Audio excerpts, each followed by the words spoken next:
আপনাদের প্রত্যেককে শুভ সন্ধ্যা শুভেচ্ছা এবং ভালোবাসা জানিয়ে objection handling master course plus close টেকনিকের ওপর যে বাংলা কোর্স শুরু হলো তার আজকের ক্লাস শুরু করছি।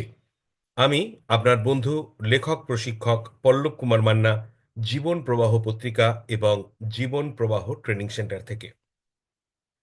আপত্তি আমাদের অবশ্যই সময় নষ্ট করে, কিন্তু আপত্তি না থাকলে এলআইসি এজেন্টের প্রয়োজনই থাকতো না। তাই অবজেকশন এবং মানুষের বিভিন্ন ধরনের নেগেটিভ কথা, এগুলোর দ্বারা আমরা যেন বিচলিত না হই। অবজেকশন ম্যানেজমেন্ট করব কি করে, অবজেকশন হ্যান্ডেলিং করব কি করে, আমরা কি করে মানুষের প্রশ্নের উত্তর দেব, কিভাবে আমরা তার দ্বিধা সন্দেহ মিটিয়ে তাকে পলিসি কেনার দিকে রাজি করাবো। যদিও আমরা এই কোর্সে এগুলোই শিখতে চলেছি, তবুও অবজেকশন বিষয়ে আমাদের সঠিক দৃষ্টিভঙ্গি বা মনোভাব থাকা খুবই দরকার। তাই আমি প্রথমে আপনাদেরকে অবজেকশন সম্পর্কে কয়েকটি দৃষ্টিভঙ্গি দেওয়ার চেষ্টা করব। অবজেকশনকে যেন আমরা ভয় না করি, নাম্বার ওয়ান। নাম্বার টু, অবজেকশনকে আমরা যেন কঠিন ব্যাপার মনে না করি। নাম্বার থ্রি, অবজেকশনকে আমরা যেন খারাপ চোখে না দেখি। নাম্বার ফোর, অবজেকশনকে আমরা যেন স্বাগত জানাতে শিখি। নাম্বার ফাইভ, অবজেকশন আছে বলেই এলআইসি এজেন্টের অস্তিত্ব আছে, এটা যেন আমরা স্মরণে স্মরণে রাখি। তার কারণ, এলআইসি এজেন্ট তার ভূমিকা কি? তার ভূমিকা হলো মানুষের ভুল ধারণা, মানুষের এলআইসির প্রতি বা বীমার প্রতি আগ্রহের অভাবটাকে কাটিয়ে দেওয়া। যদি মানুষের নিজে থেকে এলআইসি বা জীবন বীমার প্রতি চরম আগ্রহ তৈরি হয়ে যেত, তাহলে এলআইসি এজেন্টের দরকার হতো না। মানুষ সরাসরি এলআইসি অফিসে এসে বা বর্তমানে অনলাইনে পলিসি কিনতেন। তাই মনে রাখবেন, যতদিন মানুষের মধ্যে বীমা কেনার প্রতি নেগেটিভিটি থাকবে, যতদিন বীমার প্রতি তার নেগেটিভ বা ঋণাত্মক মনোভাব থাকবে, ততদিন আপনার এই প্রফেশনের গুরুত্ব রয়েছে। যেমন রোগ না থাকলে চিকিৎসার প্রয়োজন নেই, চিকিৎসার প্রয়োজন না থাকলে ডাক্তারের প্রয়োজন নেই, ঠিক সেরকম মানুষের মধ্যে এলআইসি সম্পর্কে, জীবন বীমা সম্পর্কে, সঞ্চয় সম্পর্কে, বিনিয়োগ সম্পর্কে অনেক ভুল ধারণা, অনেক রোগ রয়েছে, ফাইন্যান্সিয়াল ডিজিজ, এগুলোর চিকিৎসা দরকার। আর এই চিকিৎসকের ভূমিকায় একজন এলআইসি এজেন্ট বা অর্থ উপদেষ্টার কাজ। তাই আপনার কাজ ততদিন যতদিন মানুষের মধ্যে এই রোগ রয়েছে। তাই অবজেকশনকে নেগেটিভভাবে দেখার কোনো প্রয়োজন নেই। তাহলে যেমন একজন ডক্টরকে শিখতে হয় রোগ, রোগ নির্ণয়ের উপায় এবং রোগের চিকিৎসার পদ্ধতি, ঠিক তেমনি আপনাকেও শিখতে হবে অবজেকশন, অবজেকশন নির্ণয়ের উপায় মানে অবজেকশনের কারণ কি এবং অবজেকশনের হ্যান্ডেলিং এবং ম্যানেজমেন্ট পদ্ধতি। আমরা শুরুতে এই কথাগুলো জেনে নিলাম। এরপরে আমরা আজকে যে অবজেকশনগুলো হ্যান্ডেলিং এর দিকে যাব, সেগুলোকে আমরা বলতে পারি আপনাদেরকে। আমি যে অবজেকশনের দিকে যাব সেটা হচ্ছে যে এলআইসিকে পছন্দ করি না, অথবা এলআইসি এখন আমার লাগবে না, অথবা এলআইসি আমার জন্য খুব দরকারি নয়। এই কতকগুলো বেসিক অবজেকশন, এবং তারপরে আমি প্রয়োজন ভিত্তিক এবং এলআইসির তুলনা ভিত্তিক কিছু অবজেকশনে নিয়ে যাব। তো এখন আমি যে বিষয়ে অবজেকশনটা নিয়ে যাচ্ছি, জাস্ট প্লিজ ওয়েট, আমি আপনাদের সামনে এটা লিখে দেখাচ্ছি, তাহলে আরো বেটার হবে, বা ছবির আকারে নিয়ে যাচ্ছি, জাস্ট 1 মিনিট।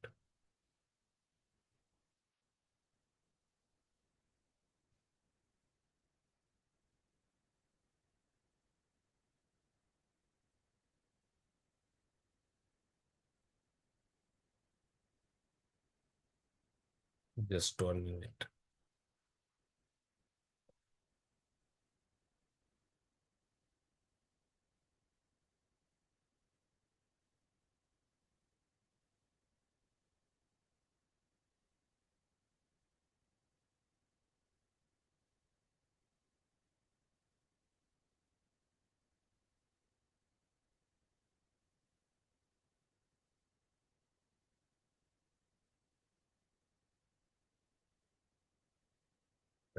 এক মিনিট, কোনো কারণে ওটাকে আনতে পারলাম না, জাস্ট আনছি।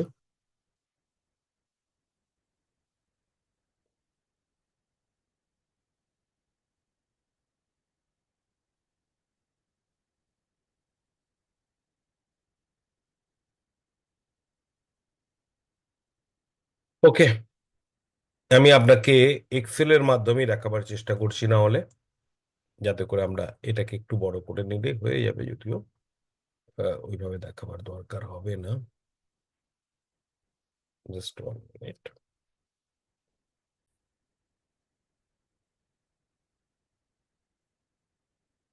দেখতে কোনো অসুবিধা হলে লিখবেন। তো চলুন আমরা এখন যে অবজেকশনগুলো হ্যান্ডেলিং করব সেগুলো আপনাদের সামনে আমি এক্সেল ফরম্যাটে তুলে ধরলাম। এটা ইমেজ ফরম্যাটে করতে পারলাম না, এক্সেল ফরম্যাটে তুলে ধরলাম। প্রথমত, আমি এলআইসি পছন্দ করি না, I do not like LIC. দ্বিতীয়ত, আমার ইতিমধ্যে আরেকজন এজেন্টের সাথে কাজ করছি। তৃতীয়ত, আমি অন্য সংস্থায় সঞ্চয় বা বিনিয়োগ করে নিয়েছি বা বিনিয়োগ করি। তারপরে যে অবজেকশনটা আমরা দেখব সেটা হচ্ছে যে আমি অন্য কোথাও এর থেকে বেশি রিটার্ন পাবো। তারপরে মিউচুয়াল ফান্ড, পোস্টাল সঞ্চয় নিয়ে আমি খুশি। তারপরে আমরা দেখব যে পরিস্থিতি যেমন চলছে আমার যথেষ্ট বীমা আছে তাতে আমি খুশি। আর তারপরে দেখব বর্তমানে আমি অন্য ঝামেলায় ব্যস্ত, এখন বীমার বিষয়ে ভাবা যাবে না। ওকে, অর্থাৎ আমরা আপাতভাবে এই দুটো সেক্টর, একটা হচ্ছে not not LIC but other, LIC নয় আমি অন্য কিছু নিয়ে খুশি। আর একটা হচ্ছে নট থিঙ্কিং নাও, অর্থাৎ এখন আমি এলআইসির কথা ভাবছি না। এই দুটো বিষয় নিয়ে আমরা আজকে আলোচনা করব আপাতভাবে। তো আমরা এই প্রবলেমগুলো সবসময় কিন্তু দেখি বা পাই, যে আমি এলআইসি পছন্দ করি না, I do not like LIC. যদি কোনো ব্যক্তি বলেন যে আমি এলআইসি পছন্দ করি না, সেক্ষেত্রে আপনি কি করবেন? ওকে, জাস্ট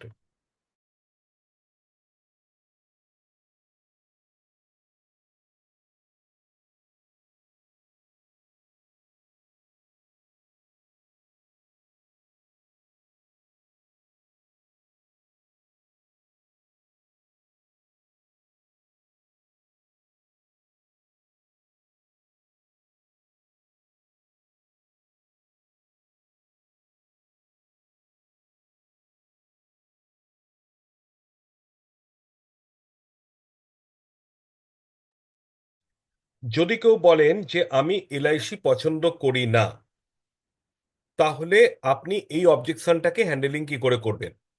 দেখুন, এর অনেকগুলো মানে হয়। আমি আগের একটা ক্লাসে বলেছিলাম যে যখন কেউ বলছে যে আমি এলআইসি পছন্দ করি না, আসলে তিনি অনেক কিছুই বলতে পারেন। তিনি বলতে পারেন যে, মানে ভাবতে পারেন যে আমি এলআইসি কোম্পানিকে পছন্দ করি না, কিংবা আমি এলআইসির কনসেপ্টকে পছন্দ করি না। হ্যাঁ, কিংবা আহ, একটা অজুহাত হতে পারে। অর্থাৎ তিনটে জিনিস হতে পারে, একটা হচ্ছে যে তিনি এলআইসি কোম্পানিকে পছন্দ করেন না, আর একটা হচ্ছে তিনি এলআইসির কনসেপ্টকে পছন্দ করেন না, আর একটা হতে পারে যে তিনি এলআইসির পছন্দ করেন না, এই যে কথাটা বলছেন এটা অজুহাত বা মাত্র এক্সকিউজ। সো আপনাকে কিন্তু এটা বোঝার জন্য প্রথমে যেটা করতে হবে সেটা হলো প্রথমে একটা প্রশ্ন করতে হবে। যে স্যার, প্রথমে আপনাকে প্রসন্ন থাকতে হবে, অর্থাৎ আপনাকে কিন্তু অ্যাকসেপ্ট করতে হবে তার কথাটা। সেই কথাটা কখন বলতে পারে? যে কোনো সময় বলতে পারে। ধরুন শুরুতে বলতে পারে, আপনি রাস্তাঘাটে কোনো সময় কথা বললেন, হয়তো তখন এলআইসির কথা বললেন, তখনই ডাইরেক্ট সে বললো না এলআইসি আমার ভালো লাগে না, আমি এলআইসি পছন্দ করি না, এলআইসিকে আমি ঠিক এলআইসিকে সেরকম ভাবে আমি গুরুত্ব দিই না, এরকম বলতে পারে। বা আপনি অনেকটা বোঝালেন, তারপরে উনি বললেন দেখো ভাই সব ঠিক আছে বাট আমার এলআইসিটা আমার ঠিক পছন্দের মধ্যে নয়, আমি এলআইসি ছাড়া অনেক কিছু করি, আমি এলআইসি পছন্দ করি না, এরকম বলতে পারেন। বা অনেক সময় হয়তো বলছেন না, কিন্তু আপনি যখন জিজ্ঞেস করছেন তখন হয়তো তিনি বলছেন যে দেখো সব ঠিক আছে, এই বীমার কনসেপশনটা আমার ভালো লাগে না, কারণ এই মারা যাওয়া, হ্যাঁ, ডেথ হলে তবে পাওয়া, এই ব্যাপারগুলো আমার ভালো লাগে না। অর্থাৎ এটা কখন কিভাবে বলবে এটা কিন্তু আপনি জানেন না, বাট কাস্টমার এগুলো বলে, অবশ্যই বলে। কোনো সময় ডাইরেক্টলি বলে, কোনো সময় প্রথমে বলে, কোনো সময় পরে বলে, কোনো সময় ইনডাইরেক্টলি বলে। কিন্তু মোদ্দা কথা, আমাদেরকে তো শিখতে হবে যে এলআইসি পছন্দ নয়, এই কথাটার সঠিক উত্তর কি, প্রথম কথা।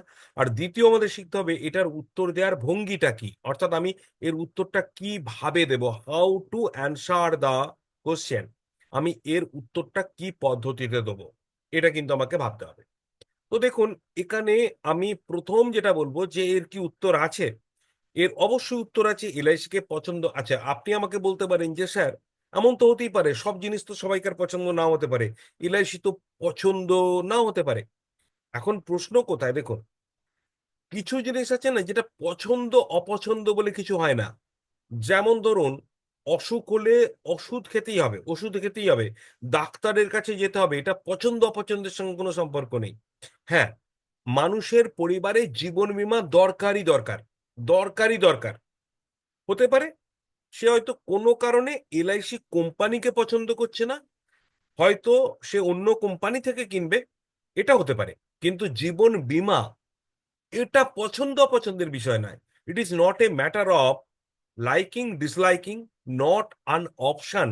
অর্থাৎ জীবন বীমা কিন্তু কোনো অপশন না, ইট ইজ কম্পালসন। এটা কিন্তু আপনাকে মাথায় রাখতে হবে, জীবন বীমা কোনো অপশন নয়, কিন্তু এটা কম্পালসন। আচ্ছা, এই যে কথাটা কতজন বিশ্বাস করেন, আগে নিজে বিশ্বাস করুন, তারপরে মানুষকে বোঝাতে পারবেন। নিজে যদি আমরা বিশ্বাস না করি, মানুষকে কিন্তু পুরো বোঝাতে পারবো না। জীবন বীমা কিন্তু অপশন নয়, জীবন বীমা কম্পালসন। অর্থাৎ জীবন বীমা আমি করতেও পারি নাও করতে পারি এমন নয়, কিন্তু আমাকে করতেই হবে। কেন করতেই হবে, কেন করতেই হবে, তার অন্তত একটি দুটি তিনটি কারণ তো আছেই আছে, যার জন্য প্রতি পরিবারে জীবন বীমা মাস্ট, করতেই হবে। আচ্ছা চলুন, এই যে মোটর সাইকেলের বীমা করতেই হয়, হ্যাঁ মোটর গাড়ির বীমা করতেই হয়, সরকারি নিয়ম। কেন করতে হয়? কারণ যদি দুর্ঘটনা ঘটে যায়, আপনার নিজেরও হতে পারে, কিংবা আপনার গাড়ির দ্বারা অপরের হতে পারে। তা আপনার গাড়ির দ্বারা আরেকটা অমূল্য জীবনকে যখন আপনি ধ্বংস করে দিলেন কোনো কারণে, বা আপনি তাকে ডিসেবল করে দিলেন, তখন তার পয়সা কে দেবে? আপনি। আপনি না দিতে পারলে কে দেবে? জীবন বীমা কোম্পানি, মানে সরি, মানে মোটর ইন্স্যুরেন্স কোম্পানি। তাই ওখানে ওটা কম্পালসারি, ওটা লিগাল। কিন্তু এলআইসিটাকে এখনো লিগাল কম্পালশন করেনি, বাট এটা আমাদের মোরাল কম্পালসান, মোরাল কম্পালসান। তাহলে আমাদের কি ভাবতে হবে যে জীবন বীমা কিন্তু অপশন না, জীবন বীমা একটা কম্পালসান। আপনারা আহ, শুনতে পাচ্ছেন কি আমার কথাগুলো? অ্যাকচুয়ালি এখন এতটা গরম পড়েনি যে আমি এসি চালাতে পারছি না, আবার একটু গরম লাগছে বলে পাখাটা চালালাম, কিন্তু একটু শব্দ হচ্ছে। জাস্ট আমি একবার এটাকে দেখে নেব। ওকে। তো আপনাদের যেটা বলবো সেটা হচ্ছে যে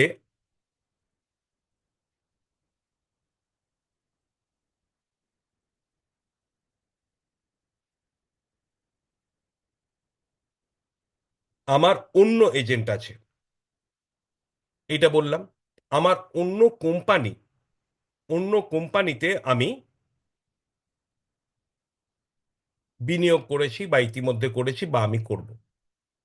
যখন এইটা বলবে তখন কি বলবে? তো আমি একসাথে এই দুটোকে কিন্তু তুলে ধরেছিলাম।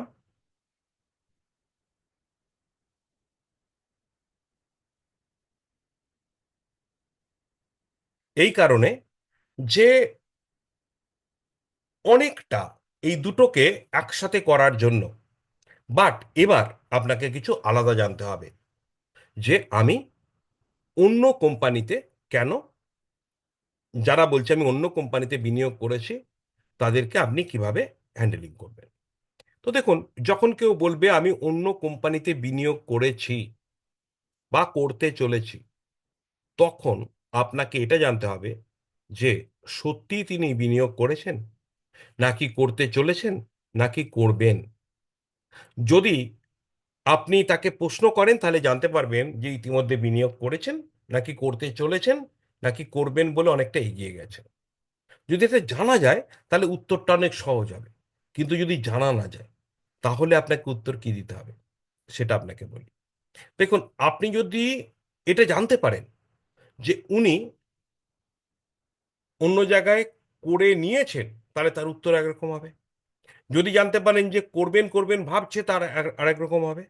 আর যদি ভাবেন যদি ভাবেন যে উনি অনেকটা এগিয়ে গেছেন কিন্তু এখনো করেননি, তাহলে তার উত্তর একরকম হবে। এবার এর জন্য কি করতে হবে? এর জন্য প্রথম যেটা করতে হবে সেটা হলো প্রশ্ন। উত্তর পাবেন? পাবেন।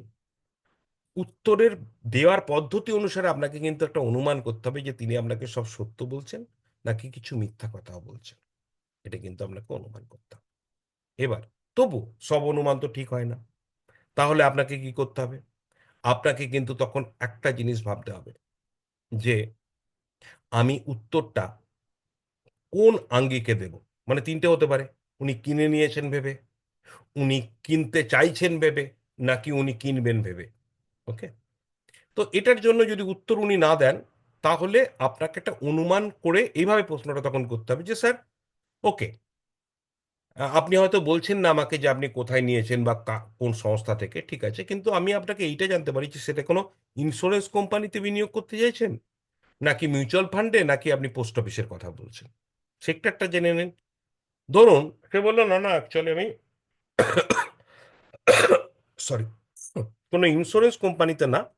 এটা আমি একটা পোস্টালের কথাই ভাবছি।" আপনাকে তখন অনুমান করতে হবে যে তিনি হয়তো পোস্টাল লাইফ ইন্সুরেন্স অথবা সুকন্যা সমৃদ্ধি অথবা পিপিএফ এর কথা ভাবছেন। এখানে অনুমান করতে হবে যে কার জন্য ভাবছেন। যদি ওনার বাচ্চা মেয়ে থাকে তাহলে অবশ্যই সুকন্যা সমৃদ্ধি হতে পারে। যদি উত্তর না দেন, উত্তর দিলে তো ভালো। যদি ওনার নিজের জন্য করেন তাহলে হয় পোস্টাল পিপিএফ নিয়েছেন, পাবলিক প্রভিডেন্ট ফান্ড। আর না হলে হতে পারে পোস্টাল লাইফ ইন্স্যুরেন্স, পিএলআই। কিন্তু সাধারণভাবে পোস্টাল লাইফ ইন্স্যুরেন্স খুব কম মানুষ করে। তাহলে আপনাকে একটা অনুমান করতে হবে। করে আপনাকে তার এগেইনস্ট এ উত্তরগুলো দিতে হবে। মানে ভার্সেস করে। যে স্যার দেখুন, যেকোনো জায়গায় সঞ্চয় এবং সুরক্ষার ব্যবস্থা করতে পারলে তো খুব ভালো হয়। যদি আপনি সুকন্যা সমৃদ্ধির কথা ভাবেন পোস্ট অফিসে, আমি জানি না আপনি করে নিয়েছেন বা করতে চলেছেন। সেক্ষেত্রে সেখানেও কতকগুলো জিনিস কিন্তু আপনাকে দেখা দরকার। যেমন প্রথমত সুকন্যা সমৃদ্ধি প্ল্যানের ১ম যেটা এলআইসির সঙ্গে পার্থক্য, সেটা হলো সুকন্যা সমৃদ্ধি খারাপ নয় স্যার। কিন্তু পার্থক্য এটাই যে সুকন্যা সমৃদ্ধির যে কারণটায় মানুষ কেনে সেটা হলো রেট অফ ইন্টারেস্ট। এবং এখন 8.2% রেট অফ ইন্টারেস্ট আছে। এই একটু বাড়তি রেট অফ ইন্টারেস্ট দেখে অনেকে কেনেন। কিন্তু স্যার মজার ব্যাপার, এখানে কিন্তু রেট অফ ইন্টারেস্টটা ফিক্সড নয়। ৫-৭ বছর আগে এই Sukanya Samriddhi rate of interest ছিল কিন্তু 9.6। যারা 9.6 দেখে তখন কিনেছিল তারা তো এখনো চালাচ্ছে। কিন্তু তাদের এখন কি 9.6 সুদের হার পাচ্ছে? না। ইভেন তারা তখন যে টাকাটা রেখেছিল সেই টাকাটা এবং এখন যে নতুন টাকা রাখছে সব মিলিয়ে কিন্তু এখনকারই রেট পাচ্ছে 8.2। তার মানে যে সময় শুরু করলাম সেই রেট কিন্তু আমরা সারা জীবন পেলাম না। যদিও সারা জীবনের পলিসি নয় তবুও লম্বা টার্মে পেলাম না। আবার এখন 8.2% কিনছেন মানে এরকম নয় যে ২১ বছর ধরে ১৮ বছর ধরে এই 8.2 পাবেন। স্যার, ভারতবর্ষের ইতিহাস যা বলছে, ধীরে ধীরে ভারতবর্ষ ভবিষ্যতের দিকে আমরা এগোচ্ছি ফার্স্ট ওয়ার্ল্ড কান্ট্রি। অর্থাৎ ভারতবর্ষ উন্নত দেশ আর্থিকভাবে হচ্ছে। যে কোনো আর্থিক উন্নত দেশে রেট অফ ইন্টারেস্ট কমতে থাকে এবং এক্সপেক্ট করা যেতে পারে আগামী সময় 5%, 3%-এও নামতে পারে। এবং সুদের হার যদি আগামী ১০-১৫ বছরের মধ্যে অনেকটা নেমে যায়, তখন কিন্তু সুকন্যা সমৃদ্ধির রেট অফ ইন্টারেস্টও অনেকটা কমে যাবে। অর্থাৎ যে এক্সপেকটেশনে আপনি সুকন্যা সমৃদ্ধি এত রাখলে এত পাবো ভাবছেন, এমন নয়। তবুও অবশ্যই ভালো দিক তো আছেই, সঞ্চয় হচ্ছে, আপনি ইন্টারেস্টও পাচ্ছেন। কিন্তু স্যার এলআইসির সঙ্গে তুলনায় সুকন্যা সমৃদ্ধির কিছু মাইনাস পয়েন্টও আছে। কারণ এলআইসি বোনাস দেয়। আর সুকন্যা সমৃদ্ধি ইন্টারেস্ট দেয়। ইন্টারেস্ট মার্কেটের উপর নির্ভর করে। বোনাস কিন্তু কোম্পানির মার্কেটের উপর নির্ভর করে না, বেশিরভাগটা নির্ভর করে তার নিজের ইন্টারনাল ফ্যাক্টরের উপর। যে কোম্পানি যত স্ট্রং, যে কোম্পানির কাস্টমার বেস যত বেশি, যে কোম্পানির ক্লেম রেশিও যত কম, যে কোম্পানির মানে এক্সপেন্স রেশিও যত কম, সেই কোম্পানিতে বোনাসের পরিমাণ বেশি হয় এবং স্টেবল হয়। স্যার এই ৪ পয়েন্টে এলআইসি অনেক এগিয়ে বলে আগামী দিনে সুকন্যা সমৃদ্ধির সুদের হার কমে গেলেও এলআইসির বোনাস রেট কিন্তু সেই পরিমাণে স্টেবল থাকবে।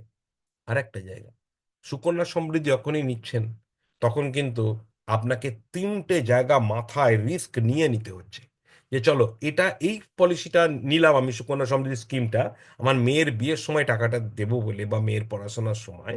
কিন্তু সেখানে ১ম শর্ত আমাকে অত বছর বেঁচে থাকতে হবে। ২য় শর্ত আমাকে অত বছর ইনকাম করতে হবে। ৩য় শর্ত আমাকে অত বছর চালাতে হবে। নাহলে তো ওই সময় গিয়ে ওই টাকা পাওয়া যাবে না। হঠাৎ যদি আমার কিছু হয়ে যায়, আমি যদি চলে যাই কিংবা আমার অ্যাক্সিডেন্টে পঙ্গু হয়ে যাই, আমার প্রিমিয়াম ওয়েভার বেনিফিটও নেই, আমার অ্যাক্সিডেন্ট ক্লেমও নেই, আমাকে ইন্সুরেন্সের কোনো সুবিধাই এখানে দেয়া হচ্ছে না। আর প্রিমিয়ামটা চালিয়ে দেবে পিডব্লিউবি বেনিফিট এটাও নেই। তুলনামূলকভাবে এলআইসির জীবন লক্ষ্য পলিসি অত্যন্ত সুবিধাজনক, অত্যন্ত ভালো প্ল্যান। আপনি সেটা দেখতে পারেন। এটা গেল সুকন্যা সমৃদ্ধি। আপনাকে যদি কেউ পিপিএফ বলে বা পিএলআই বলে, এগুলো কি করে হ্যান্ডেল করবেন? এগুলো আলাদা, আলাদা করে আছে, তাই আমি আর গভীরে যাচ্ছি না। বাই দ্য বাই আমি একটা ছোট্ট বিরতি নেব এবং বিরতি নেয়ার পর আমি ২-৩ মিনিটের মধ্যে ফিরে আসছি। ৩ মিনিট থেকে ৪ মিনিট। তারপরে আমি আরেকবার আপনাদেরকে যা কিছু এখন করলাম মেইন যেমন এলআইসিতে এই যে আগেরটা করলাম এবং তার আগেরটা আমি আরেকবার আপনাদের স্মরণ করিয়ে দেবো। তারপরে আমি চলে যাব এর পরের যেগুলো আছে, যে আমি মিউচুয়াল ফান্ড পোস্টাল স্বল্প সঞ্চয় নিয়ে খুশি আছি। স্বল্প সঞ্চয়ের কিছুটা বললাম। মিউচুয়াল ফান্ডের কিছুটা বলব, কিন্তু মিউচুয়াল ফান্ড নিয়ে আলাদা করে আবার ক্লাস করব। এছাড়া এখন কিনবো না যারা বলবে তাদের জন্য কি হবে তার উপর আমি আজকে ক্লাসে দেব। তবে মনে রাখবেন এই যে ব্যাপারগুলো নিয়ে আমরা আলোচনা করছি এগুলোর উপর আবারও কিন্তু ক্লাস আছে, যেখানে আরো বড় করে শুধু পোস্টাল স্কিমগুলো যেমন ধরুন সুকন্যা সমৃদ্ধি, পিপিএ, পিএলআই এগুলো নিয়ে আলোচনা করব। আবার মিউচুয়াল ফান্ডের সঙ্গে এলআইসির বড় করে পার্থক্য বিভিন্ন দিক থেকে অবশ্যই দেখাবো, অবশ্যই। আর এই যে নট নাও, এখন কিনবো না, এই যে অবজেকশন আজকে হ্যান্ডেল করব, এর উপরও কিন্তু অনেক ক্লোজ টেকনিক আমি শেখাবো, অর্থাৎ ডোন্ট ওয়ারি। ওকে, তো চলুন আমি এখন একটা ছোট্ট বিরতি নিচ্ছি, তারপরেই ফিরে আসছি।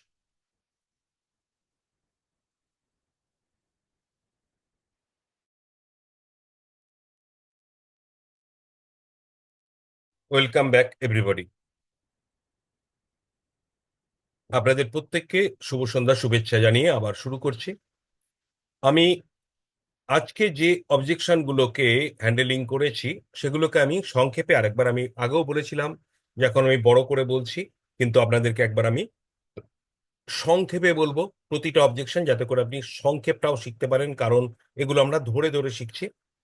তো আমি প্রথমে যে অবজেকশন নিয়ে কথা বলেছিলাম, আমি এলআইসি পছন্দ করি না, I do not like LIC, যেটা আমি লিখে লিখে করেছিলাম।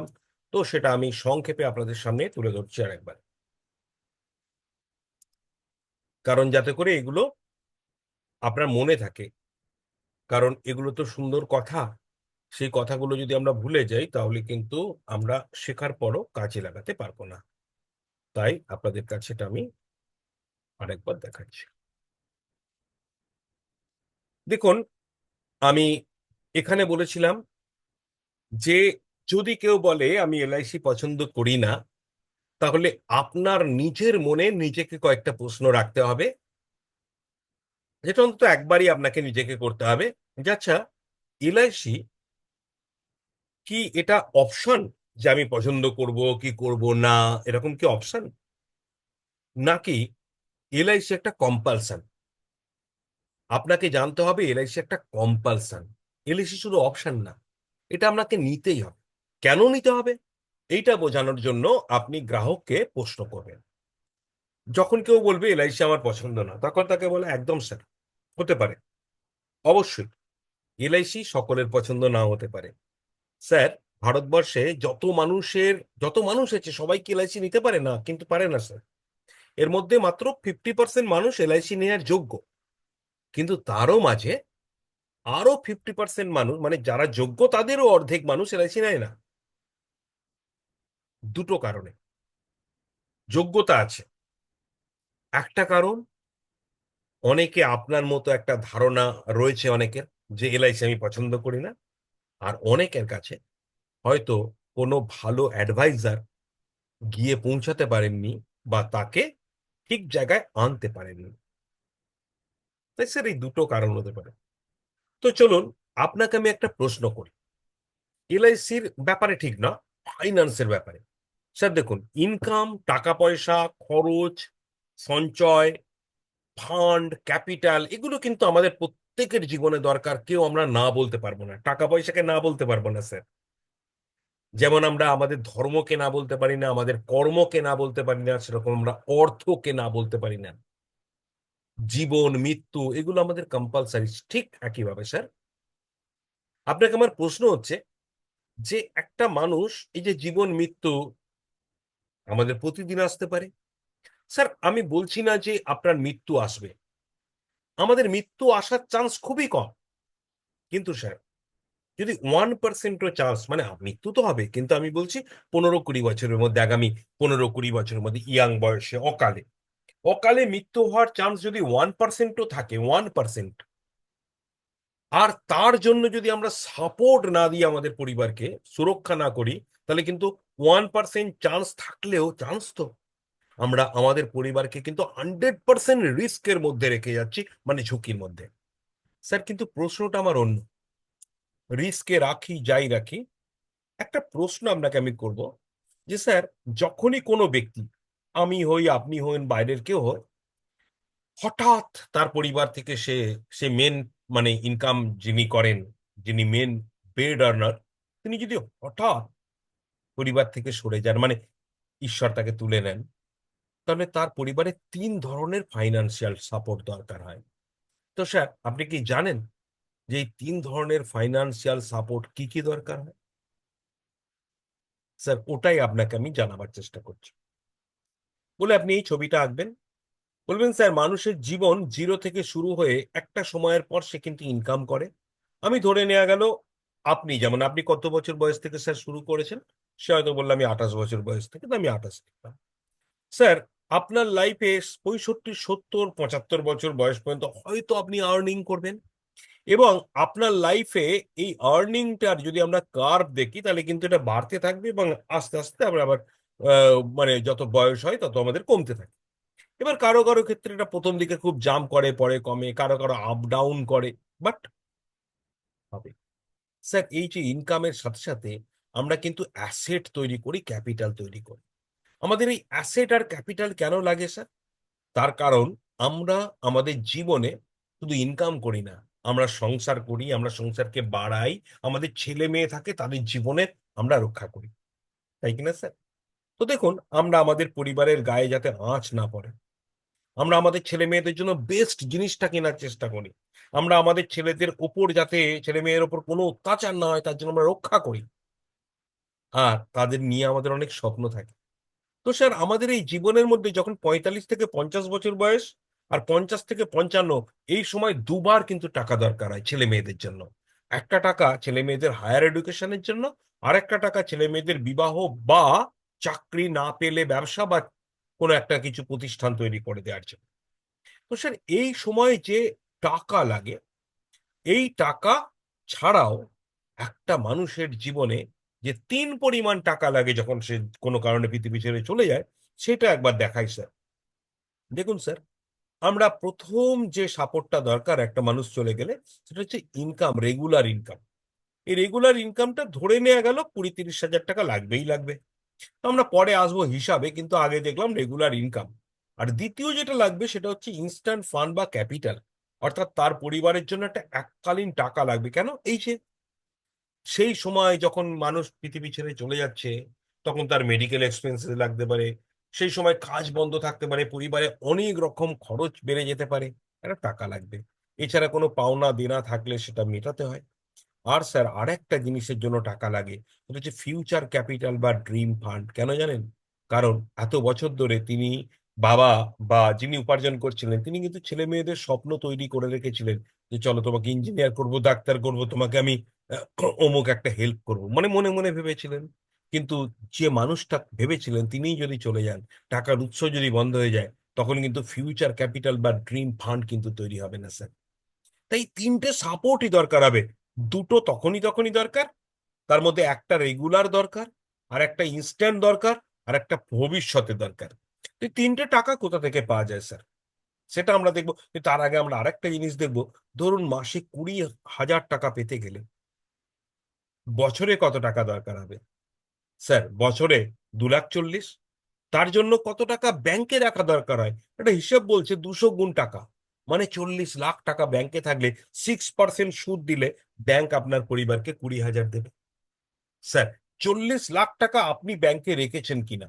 ধরুন এইটার জন্য একটা হিসাব আছে যে আপনার টোটাল আজকে গ্রস অ্যাসেট ভ্যালু কত? ধরে নিন আপনার bank, post office, mutual fund সব জায়গায় মিলে ১,০০,০০,০০০ টাকা আছে।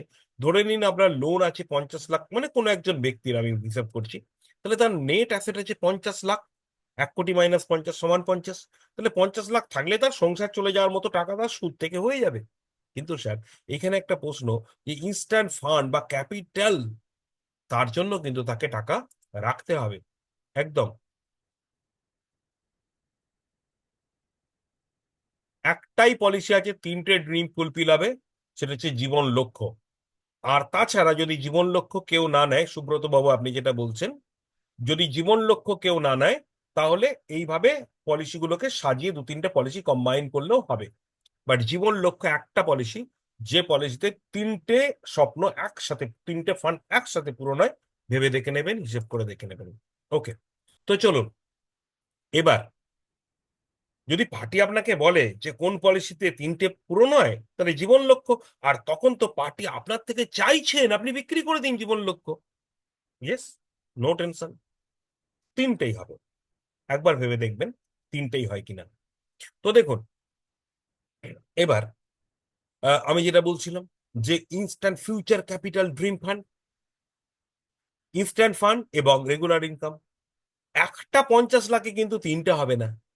তাই যদি আপনার থাকে ৫০ লাখ, তাহলে একটা হবে স্যার। দ্বিতীয় তৃতীয়টার জন্য আপনার সাপোর্ট দরকার। স্যার আপনি নিজেই একজন বড় সাপোর্ট আপনার ফ্যামিলির জন্য।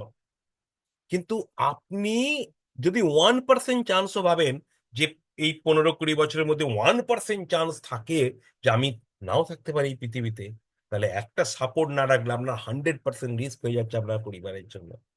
তাই একটা সাপোর্ট দরকার।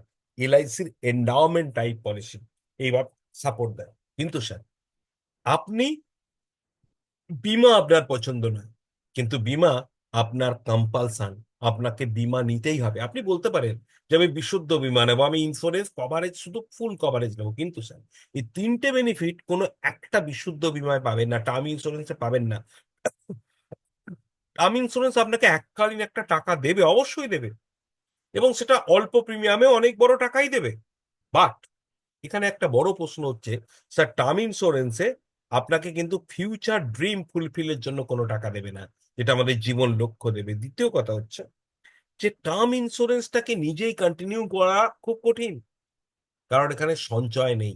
২-১ বছর পর আপনার মনে হতে পারে যে শুধু টাকা দিয়ে যাচ্ছি, বিয়ের তো হচ্ছে না, বন্ধ হয়ে যেতে পারে। স্যার তাছাড়াও টার্ম ইন্স্যুরেন্সের সঙ্গে এন্ডাওমেন্টের আরো কিছু পার্থক্য আছে, যে জন্য মানুষ কিন্তু এন্ডাওমেন্ট নিচ্ছে। টার্ম ইন্স্যুরেন্স অনেকে নেয় না। কেন নেয়, কেন নেয় না, এটা যদি আপনি জানতে চান আমি অবশ্যই আলোচনা করব। বাট এখন পর্যন্ত একটা জিনিস বুঝলেন, যে বীমা দরকার। এবার স্যার ইন্ডিয়ান পরিপ্রেক্ষিতে না, এই বীমার সাথে সঞ্চয়টাকে যুক্ত করা হয়েছে। কেন হয়েছে? তার কারণ হলো যে ইন্ডিয়ান মানুষ ২-৩টে জিনিস একসাথে চালাতে গিয়ে একটা বন্ধ করে দেয়, আরেকটা চালু থাকে, আবার অন্যটা বন্ধ তো আরেকটা। সরি স্যার, ইন্ডিয়ান পরিপ্রেক্ষিতে আমরা টার্ম ইন্স্যুরেন্সের সঙ্গে সঞ্চয়কে যুক্ত করে এন্ডাওমেন্ট পলিসি দিই, এবং মানুষ সেটা বেশি নেয়। কেন জানেন? যে আমার সঞ্চয়টা হয়ে গেল। সঞ্চয়টা কোথায় হলো? এমন জায়গায় হলো যেখানে কিন্তু আমার টাকার গ্যারান্টি থাকছে। গভর্নমেন্ট অফ ইন্ডিয়ার গ্যারান্টি থাকছে। হ্যাঁ, আমার সঞ্চয় এবং বীমা, বীমাটা চালাচ্ছি বলে সঞ্চয় চালাচ্ছি, আবার সঞ্চয় চালাচ্ছি বলে বীমা চালাচ্ছি। একে অপরকে কিন্তু পরিপূরণ করে। তাই স্যার আপনি বীমা, আপনি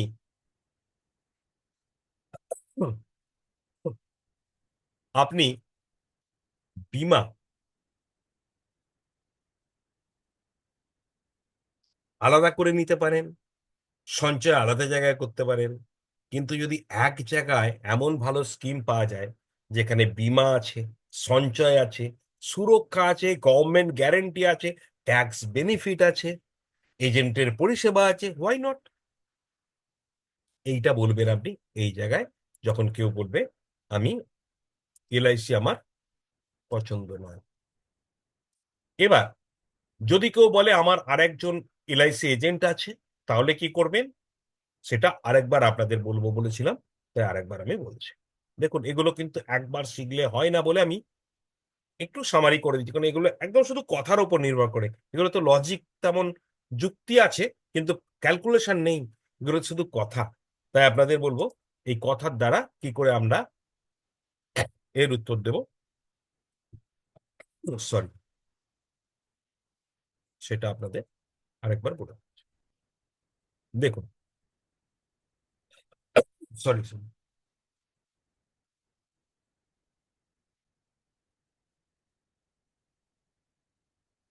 যখন কেউ আপনাকে বলবে যে আমার আরেকজন এলআইসি এজেন্ট আছে, তখন আপনাকে প্রথম ভাবতে হবে যে সত্যি তার আছে, কিংবা তিনি হয়তো অজুহাত দিচ্ছেন। অজুহাত এই যে তার কাছে হয়তো অন্য এজেন্ট এসছিল, তাকে বুঝিয়েছে, কিন্তু তিনি এখনো করেননি, এমনও হতে পারে। তবে এটা বয়সের উপর নির্ভর করছে। যদি আপনি দেখেন যে কম বয়স, তার ক্ষেত্রে এটা বেশি সাজবে যে তার এলআইসি এখনো করেনি। কিন্তু বেশি বয়স, তার নিশ্চয়ই এলআইসি আছে, তার এজেন্টও থাকতে পারে। যাক, এটা নিয়ে বেশি ভাবার দরকার নেই। শুধু এইটুকু জানতে হবে, আপনাকে একটু আন্দাজ করবেন যে আচ্ছা ওনার সত্যি এজেন্ট আছে, নাকি উনি আমাকে জাস্ট বললেন যে আমার এজেন্ট আছে। তবে এটা জানলেও যে বিরাট কিছু আপনার লাভ হবে তা না। আপনাকে শুধু একটা জিনিস মাথায় রাখতে হবে যে অজুহাত দিলে তার উত্তরের টোন আলাদা হবে, আর সত্যি কথা বললে তার উত্তরের টোন আলাদা হবে। আমি প্রথমে ধরে নিচ্ছি যে তিনি সত্য কথাই বলেছেন যে তার এজেন্ট আছে। এবার আপনি উত্তর কি দেবেন? তাকে বলবেন যে স্যার, ভারতবর্ষে প্রায় ১৪০ কোটি মানুষ বা ৪৫ কোটি মানুষ বসবাস করেন। তার মধ্যে ৭৫ কোটি মানুষের বীমা কেনার সামর্থ্য এবং যোগ্যতা আছে। সবাইকার যোগ্যতাও থাকে না স্যার, পয়সা থাকলেই যোগ্য হয় না। কিন্তু তারও অর্ধেক মানুষ বীমা কেনেন। তো আপনি বীমা নিয়েছেন এবং আপনার এজেন্ট রয়েছে, এটা জেনে আমি খুব খুশি হলাম। কারণ যারা বীমা নেন তারা বুদ্ধিমান মানুষ হন। স্যার, একটা বাজারে যখন আমরা যাই, তখন বাজারে আমরা একাধিক মুদিখানা দোকান দেখি, একাধিক মনিহারি দোকান দেখি। আবার টুথপেস্ট কিনি, তখন একাধিক টুথপেস্ট কোম্পানি দেখি। বিস্কুট কিনি, একাধিক কোম্পানি দেখি। তো স্যার একবার ভেবে দেখুন যে যদি এমন জায়গা হয়, কোনো ছোট ছোট জায়গা এমন থাকে যেখানে একটাই মুদিখানা দোকান, একটাই মনিহারি দোকান, আর একটাই প্রোডাক্ট পাওয়া যায়, এটা সুবিধা না অসুবিধা? আপনি বলতে পারেন যে এটা একটা সুবিধাও আছে যে আমাকে অনেক খোঁজাখুঁজি করতে হচ্ছে না, কিন্তু একটা অসুবিধাও আছে। আপনি অনেকগুলো পছন্দ পাচ্ছেন না। আপনাকে একজন দোকানদারের উপরই নির্ভর করতে হচ্ছে। আমি বলছি না সব দোকানদার অসৎ, কিন্তু আপনার যদি অনেক দোকান পেতেন, ভালো প্রতিযোগিতা পেতেন, আপনি অনেক অপশন পেতেন, আপনি চয়েস করতে পারতেন। ঠিক সেরকম স্যার, বীমা বীমা কিন্তু একজন এজেন্টের কাছে করেছেন, আপনি আরেকজন এজেন্টের থেকে শুনতে পারেন। স্যার, এলআইসিতে এজেন্ট দুরকম হয়। এক ধরনের এজেন্ট যারা শুধু কাস্টমারকে পলিসি করাবার চিন্তায় বাড়িতে বাড়িতে যায়। আর আমাদের মতো কিছু এজেন্ট যারা কিন্তু ব্যাপারটাকে অন্যভাবে নিয়েছে। আমি নিয়েছি এলআইসিকে একটা ফাইন্যান্সিয়াল অ্যাডভাইজারি কাজ আকারে স্যার। হ্যাঁ, প্রথম দিকে আমিও একটু মানুষের কাছে গিয়ে পলিসি করানোর দিকে জোর দিতাম। কিন্তু স্যার যখন আমি ভালো ট্রেনিং নিচ্ছি এবং নিজেকে আন্তর্জাতিক মানের একটা এজেন্টে পরিণত করছি, তখন আমি বুঝেছি insurance can not be sold, insurance should be purchased. ইন্স্যুরেন্সকে কেনা যায় না স্যার, ইন্স্যুরেন্সকে বিক্রি করা যায় না স্যার, কিনতে হয়। তাই আপনি কিনেছেন, আমার কাছে কিনতে হবে না স্যার। আপনার এজেন্ট আছে, আমি একটা অ্যাডভাইজিং দিচ্ছি সকলকে, অ্যাডভাইস। স্যার, আপনি যদি বলেন যে আপনার তো এজেন্ট আছে, আপনি তবু শুনবেন কেন? স্যার, আমাদের জীবনে কি হয় জানেন? আমরা সব ব্যাপারে অনেক টাইম দিতে পারি, কিন্তু শুধু ফাইন্যান্সের ব্যাপারে আমরা অনেক সময় টাইম দিই না, কারণ আমাদের মনে হয় যে ফাইন্যান্সের ব্যাপারে টাইম দিলে আমাকে কিনতেই হবে। না স্যার, কোনো কিনতে হবে না। কেনার ব্যাপারটা মাথা থেকে বাদ দিন। আমি আপনাকে কিছু আইডিয়া দেব। আপনি যা কিনেছেন সেটার মধ্যে বেটার কি কি আছে, আপনি যা কিনেছেন সেটা দিয়ে আপনার কোন কোন গ্যাপ পূরণ হয়েছে, আপনার জীবনের কোন কোন সমস্যা মিটবে, এবং আপনার আরো কোনখানে গ্যাপ আছে, আপনার ফাইন্যান্সিয়াল প্ল্যানিং এর মধ্যে আপনার ছেলে মেয়ের ভবিষ্যতের জন্য, আপনার জন্য কোন জায়গা কেমন ভাবে করা উচিত ছিল, কতটা করেছেন। যদি বলেন এগুলো কেন বলছি, স্যার আমার এটা কাজ। হ্যাঁ, আমি বলতে সুযোগই পেতাম না যদি আপনি আমার পরিচিত না হতেন বা আপনি আমাকে বিশ্বাস না করতেন। স্যার আপনি আমাকেই বিশ্বাস করেন তো? পলিসি করা না করা অন্য প্রশ্ন স্যার। যদি আপনি আমাকে বিশ্বাস করেন বলেই আমাকে সময় দিয়েছেন, তাই আমি বিশ্বাস করে আপনি আর 15-20 মিনিট আমাকে সময় দিন। যাতে করে আমি আপনাকে এইটা দেখাতে পারি যে বীমার গুরুত্বটা কি? আপনি করেছেন। কিন্তু বীমার আসল গুরুত্বটা কি? আর্থিক পরিকল্পনা কেন দরকার হয়? একটা মানুষের অবর্তমানে তার পরিবারে অ্যাকচুয়ালি বীমা কিভাবে সাপোর্ট করে? কি, কি জিনিস দরকার হয়? মানুষ গরিব ধনী কি করে হয়? ফাইন্যান্সিয়াল প্ল্যানিং করলে অল্প টাকায় কি করে আগামী দিনে বড় ফান্ড তৈরি করা যায়? এলআইসির সঙ্গে পোস্ট অফিসের পার্থক্য কি? মিউচুয়াল ফান্ড এলআইসির পার্থক্য কি? আপনি যে বিষয়ে জানতে চাইবেন স্যার সেই বিষয়ে বলব। তাছাড়া নতুন, নতুন অনেক স্কিম এসছে। সেই স্কিমগুলোর ভালো দিক কি? আপনি যেটা করেছেন সেখানে যদি কোনো পরিষেবা দরকার হয়, তার মধ্যেও কিছু এমন ভালো জিনিস আছে যেটা হয়তো আপনার তেমন জানা নেই বা ভুলে গেছেন, এগুলো দেখাবো স্যার। আপনার তো আপত্তি থাকবে না? স্যার, এজেন্ট আপনি যেকোনো এজেন্টের কাছে করুন। তবে শুধু একটাই জিনিস বলব, যদি এলআইসির বাইরে কোথাও করতে চান, সেইখানে আমি আপনাকে কিন্তু নিষেধ করব। অন্তত আমাকে একবার ডাকবেন যে এলআইসি ভার্সেস অন্য কোম্পানি কি পার্থক্য আমি আপনাকে দেখাবো। বাট এলআইসির যেকোনো এজেন্টের কাছে আপনি পরিষেবা নিতেই পারেন এবং আপনি আপনার পুরাতন এজেন্টের কাছে করতে পারেন। তবে স্যার একটা জিনিস বলব, যেমন স্যার একটু আগে বললাম যে একটা বাজারে একাধিক দোকান থাকলে আমাদের সুবিধা হয়। তেমনি স্যার একটা মানুষের পরিবারে যদি একাধিক এজেন্ট থাকে তাহলে সে বুদ্ধিমান ব্যক্তিরা কি করে যে একটা এজেন্টের কাছে দুটো পলিসি করলাম কি একটা করলাম, আর একটা এজেন্টের কাছে আর একটা করলাম। হ্যাঁ, সবাই বিশ্বস্ত হতে হবে। তাহলে কি হয়, সে একাধিক এজেন্টের পরিষেবা পাবে। অবশ্যই একজন এজেন্টের কোনো অসুবিধা হলে আরেকজন এজেন্টের পরিষেবা পাবে, একজনের ডেথ হয়ে গেলে আরেকজনের পাবে, এটাও তো ঘটনা। স্যার, পরিষেবা আপনি আমার থেকে পাবেন তাতে আপনি পলিসি করুন বা না করুন। পলিসি করলে ঘন ঘন পরিষেবা পাবেন। আমি অনেকটাই আপনার কাছে বাধ্য থাকবো পরিষেবা দিতে। বাট যদি আপনি যদি আপনি আমার কাছে পলিসি নাও করেন, আপনি ডাকলে আমি আসব। স্যার, আশা রাখি আপনি আমার সাথে 15-20 মিনিট কথা বলবেন। অর্থাৎ এখনো পর্যন্ত যেটুকু আমি হ্যান্ডেলিং করলাম এখানে, সেটা হচ্ছে যে কি কথা বলবো এটা কিন্তু বলিনি। মানে এখনো শুরু করলাম না, কারণ এরপরে তো কথা বলার সুযোগ দেবে। কিন্তু কাস্টমার যে আপনাকে বলছিল আমার অন্য এজেন্ট আছে, আপনি ঢুকতে পারছিলেন না, সেই ঢোকার জায়গা করে দিলাম। এবং আপনার কাছে পলিসি করলে কি লাভ হবে সেটাও কিন্তু কিছুটা বুঝিয়ে দিলাম, যে অন্য এজেন্ট থাকা সত্ত্বেও। আরে আরো 2-3টে জিনিস কিন্তু ক্লিয়ার হয়ে গেল। কাস্টমার কি কি হলো বলুন তো, আপনার এইভাবে বলার ফলে একটা জিনিস হলো, তার তার মনে হলো যে না, এই এজেন্টটা কিন্তু পুশি, মানে সেলস পুশি এজেন্ট নয়, অর্থাৎ পুশিং সেলিং করছেন না।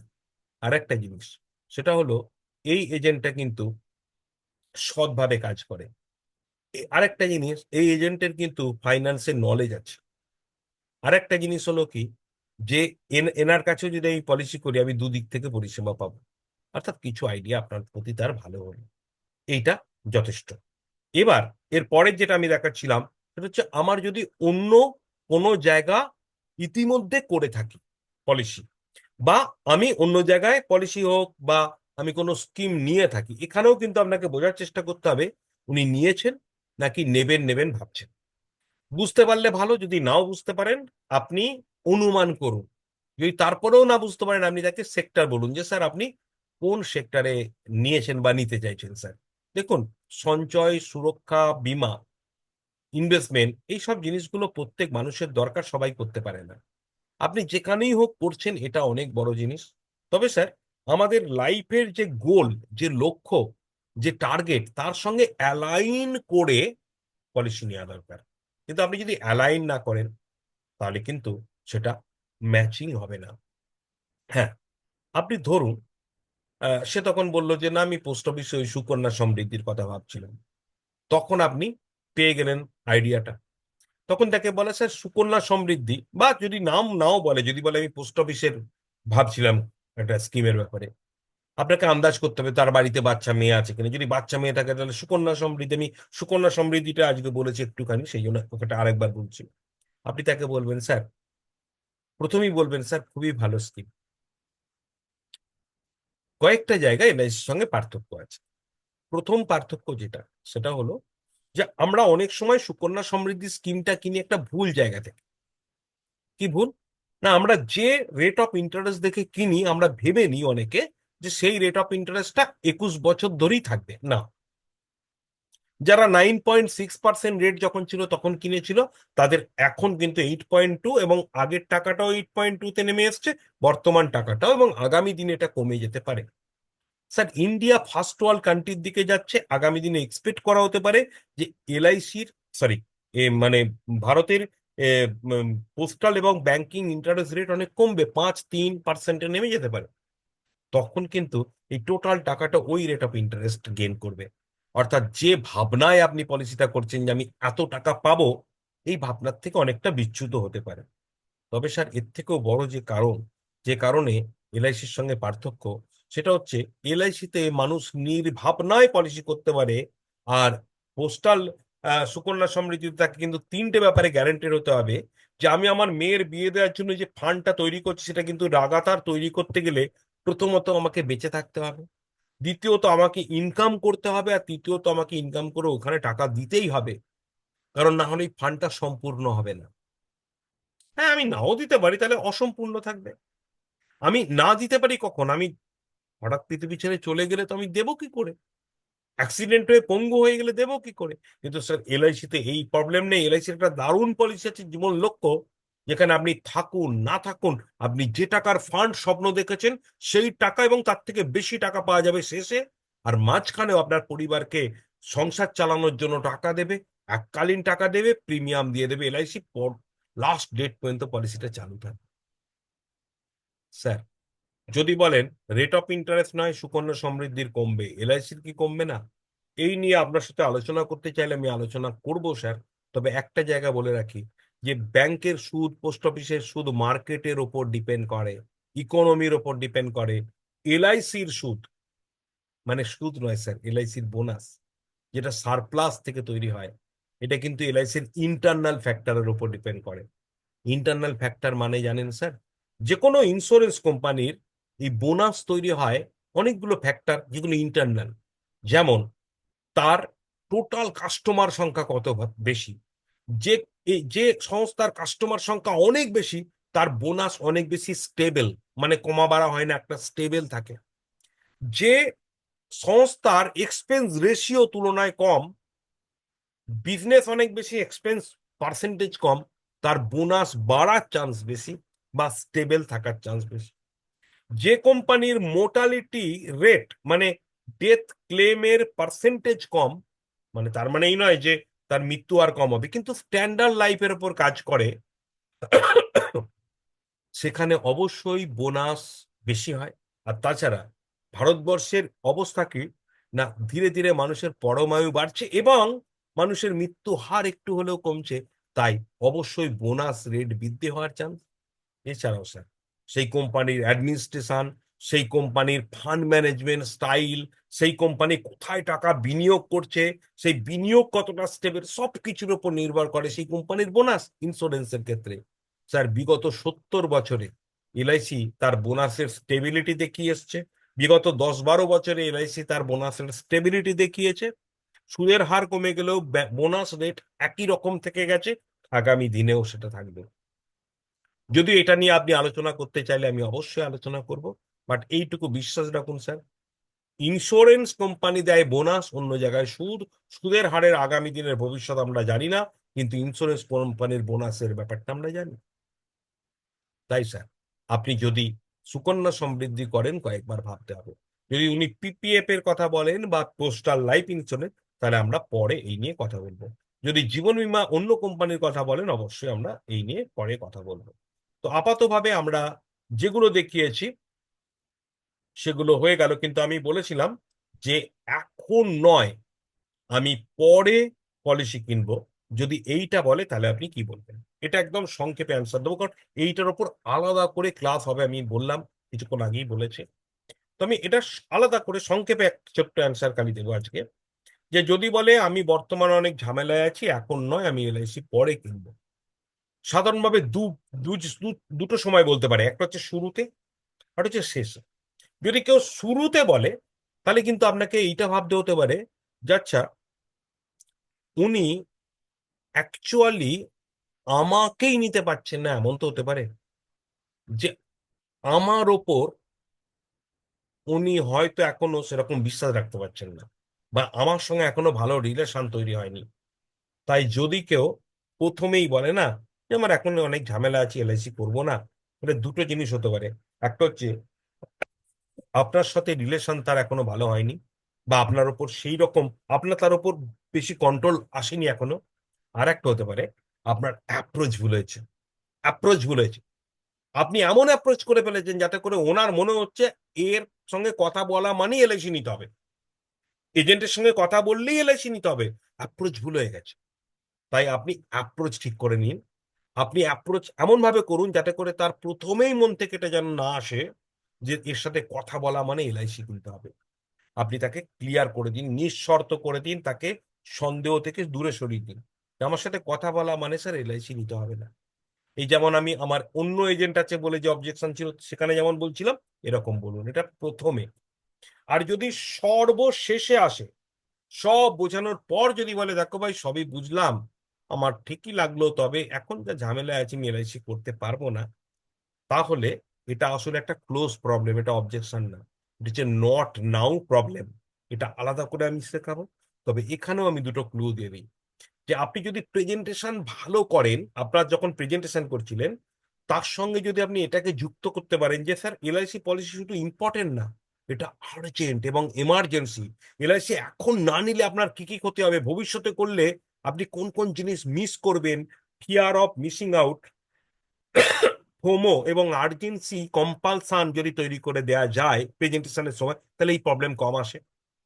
আর তারপরেও যদি আসে, তাহলে জানতে হবে তিনি সিদ্ধান্ত নিতে ভয় পাচ্ছেন, অথবা তিনি বুঝতে পারছেন না যে টাকাটা কোত্থেকে বের করবেন, বা টাকাটা বের করলে এখন অন্য কিছুতে প্রবলেমে পড়ে যাবেন কিনা, বা এরকম হতে পারে তিনি এখন নাই বের করবেন পরের বছর চালাতে পারবেন কিনা। এরকম কিছু জায়গায় তার সন্দেহ তৈরি হচ্ছে, বা তার এটাও মনে হতে পারে যে আজকেই যদি সিদ্ধান্ত করে দিই, আজকেই যদি হ্যাঁ বলে দিই, তাহলে এমন হতে পারে তো আমি তলিয়ে দেখলাম না, ঠকে যেতে পারি। তাই আরেকবার বোঝা দরকার, সময় চাইছেন। তো এইগুলোকে হ্যান্ডেল কি করে করব, এটার জন্য আমি অবজেক্ট মানে ক্লোজ টেকনিকের হ্যান্ডেলিং আমি শেখাবো অবশ্যই। বাট আপনি ক্লু পেয়ে গেলেন যে হাউ টু ডু। তো চলুন আজকে একটু একটু বেশি সময় নিয়ে ফেললাম, বাট মোর অর লেস আমাদের 10টা 15-20তেই শেষ হবে। তো আশা রাখি, আমি আজকে রিপিট করলাম প্রত্যেকটা জিনিসকে এই জন্য, কারণ আমাকে কয়েকজন বলেছিলেন যে স্যার আগের দিন আমি ক্লাসগুলো পেয়েছি, বাট আপনি যদি আরেকবার করে ওই ক্লাসই দুবার করে বুঝিয়ে দিতে পারতেন, তাহলে আমাদের আরো মুখস্থ হয়ে যেত। তো দেখুন ভিডিও রেকর্ডিং তো পাবেন, বাট তবু একবার মুখস্থ যাতে হয়ে যায় তার জন্য আমি ব্যবস্থা করলাম। ওকে। হ্যাঁ, খালি আমি যেটা রিপিট করিনি সেটা হচ্ছে সুব্রত বাবুর ওই প্রশ্নটা, যেটা উনি বলেছিলেন যে আমার কোনো লোন নেই, আমার হিউজ অ্যাসেট আছে, তাই আমার এলআইসি দরকার নেই। জাস্ট আমি 2 লাইনে ওটাকেও রিপিট করে দিচ্ছি।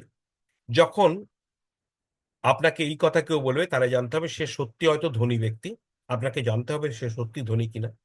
তখন আপনি, এই প্রশ্ন আসবেই না, কারণ তাকে অ্যাপ্রোচটা আপনি অন্যভাবে করবেন।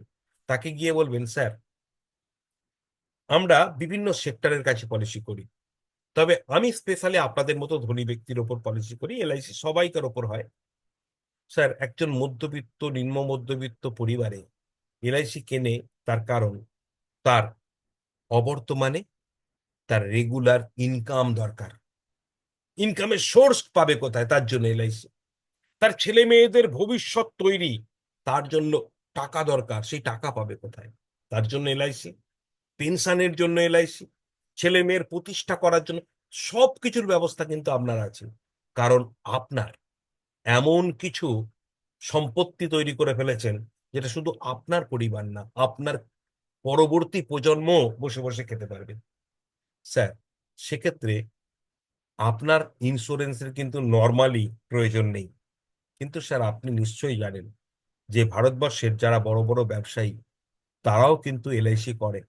স্যার, আপনার কি মনে হয় যে মানুষটা 10 লাখ, 15 লাখ, 20 লাখ, 1 কোটি পর্যন্ত ইয়ারলি প্রিমিয়াম দিচ্ছে এলআইসিতে, সে একজন বড় ব্যবসায়ী, সে শুধু এলআইসির এজেন্টের মুখ চেয়ে প্রিমিয়ামটা দিচ্ছে, না এজেন্টের কথা ফেলতে পারছে না বলে দিচ্ছে? নো স্যার, বড় ব্যবসায়ী সে এজেন্টকে, হ্যাঁ, হেল্প দরকার ছিল, অন্য কোনো পলিসি হোল্ডার করে দিতে পারতো, কিন্তু নিজে পলিসি করতো না। স্যার, নিশ্চয়ই এমন কিছু কারণ আছে, যে কারণটায় তিনি বীমা কিনেছেন।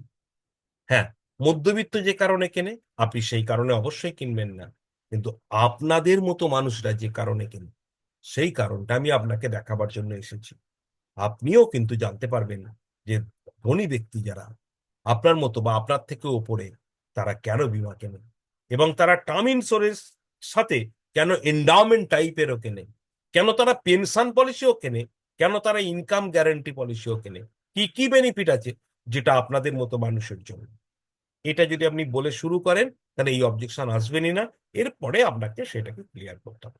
তো চলুন, আজকে আমি রিপিট করে দিয়েছি, আপনাদের সুবিধাও হয়েছে দুবার করে রিপিট করে দেওয়ার ফলে। আপনাদের মাইক্রোফোন আমি আনমিউট করে দিলাম, কাইন্ডলি আপনারা খুলে নিন মাইক্রোফোন। এবং আপনারা, কেমন লাগলো আজকে ট্রেনিং? ভালো লেগেছে? হ্যাঁ স্যার। আমি রিপিট করাতে সুবিধা হলো? হ্যাঁ স্যার, খুব হ্যাঁ ভালো স্যার, লেগেছে। খুব ভালো, ভালো হয়েছে।